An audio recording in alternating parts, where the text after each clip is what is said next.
ciyaartoydani oo ka socday gobolka Sool ee Somaliland ayaa waxay ciyaar saaxiibtinimo la soo ciyaareen mid ka mid ah kooxaha ka dhisan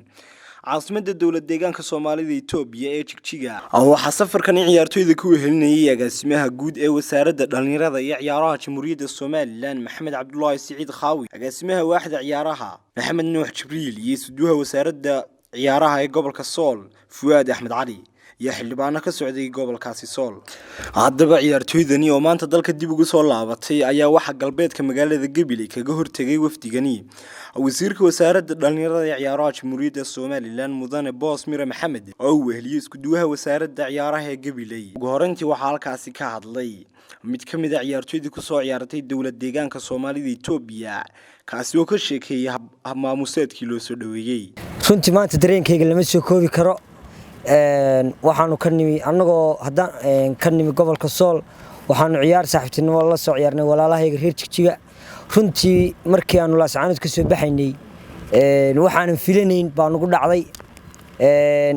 walaalahayga reer Jigjiga si qurux badan bay noo soo dhaweeyeen ilaa markii dambe la yiri waxaad matali doontaan gobolka Somaliland oo dhan. aad baan ugu faraxsanayn in aanu gobolka Somaliland annagoo aweeya oo dal kale ku ciyaarayna aan guul soo haynay waliba guul taariikhi soo haynay annagoo ahayn kooxdii ugu horeysay gobolka gobolada Somaliland dibadda uga baxda ama dal kale ku soo ciyaarta. isku duwaha Wasaarada Ciyaaraha ee gobolka Sool Fuad Axmed Cali iyo agaasimaha guud ee Wasaarada Dhalainyarada iyo Ciyaaraha Jamhuuriyadda Somaliland Maxamed Cabdullaahi Siciid Khaawi oo iyagu wafdigan ka mid ahaa ayaa waxay ka warbixiyeen habkii loo soo dhaweeyay waxaana hadaladoodii ka mid ahaa ku soo noqonay dalkeennii hooyo Somaliland. runtii intii aanu maqnayn aad iyo aad baan loo soo dhaweeyay mudane wasiir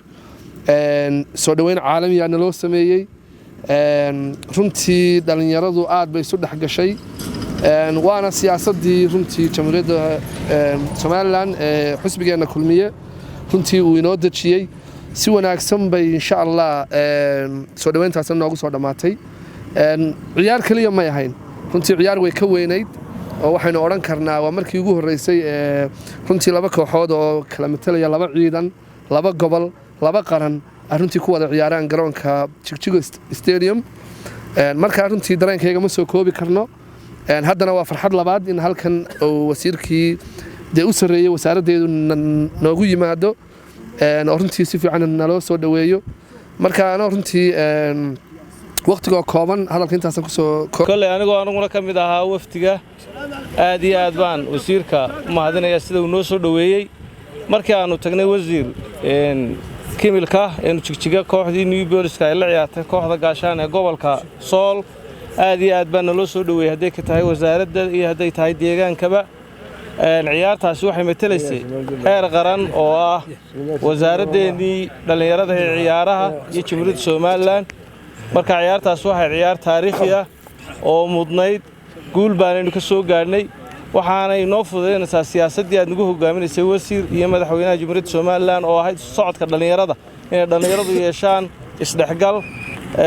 isdhexgalkaasna waa lagu soo faa'iiday guul baana ka dhalatay. waxaa laga yaabaa iyaguna inay koox inoo soo diraan soo dhaweynteedii qabanqaabadeedii nidaamkii baynu diyaar garoobi doonaa. runtii aad baan ugu faraxsanahay inaan maanta annagoo guul soo haynay insha Allah aan ku soo noqonay waddankeennii Somaliland. runtii waxaan jecelahay inaan u mahadnaqo walaalaheena Jigjiga ama dawlad deegaanka Soomaalida oo runtii si meeqaam sareysa muddadii aanu joognay ee aanu ciyaartooyga wadnay annaga iyo ciyaartooyga si fiican oo meeqaam sare noogu soo dhaweeyay. runtii waxaan iyagana ku leenahay aad iyo aad u mahadsantiin. runtii abaalka iyo soo dhaweynta noo gasheen mid la mid ah insha Allah marka maqaam sareeyo waan idin gali doonaa. runtii aad baan ugu faraxsanahay ciyaartoygii iyo ballanqaadkii aan wasaaraddu samaysay runtii oo rumoobay waqtiga aanu joogno oo aad u kulul aawadeed hadalka wixii dambe waxaan u deenaynaa wasiirka Kuso dhaweysan. waxa farxad inoo ah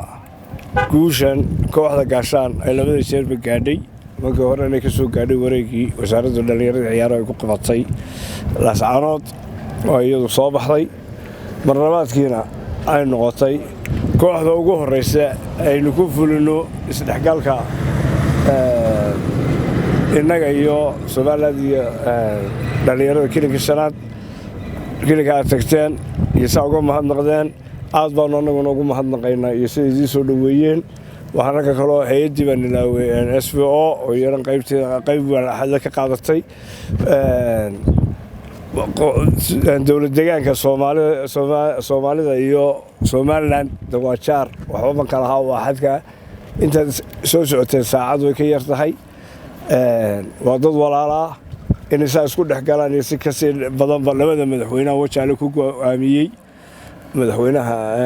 Mustafa iyo madaxweyne Muuse Biixi ba ku wajaale ku go'aamiyay isdhaxgal laga sameeyo waana fuliyeen inaguna waynu fulin doonaa habeenkii dhawaadaanu xitaa qabanay aan maqnaydeen waxaanu qabanay ciyaartii juudiga ee qalabagediska tababarayaashu waxay ka yimaadeen Jigjiga sidaas laag wayaan isdhaxgalku horena waanu iskugu nimi mar labaad iyo mar saddexaad waynu ku noqon doonaa hadii la yiraahdo inaguna soo dhaweyn doonaa iyana way soo dhaweyn doonaan wala shukru cala alwaajib sida ay noo soo dhaweyn si lagu diyaar ugu nahay Axmed Ali Shaakir Boodari SomNews TV Gibile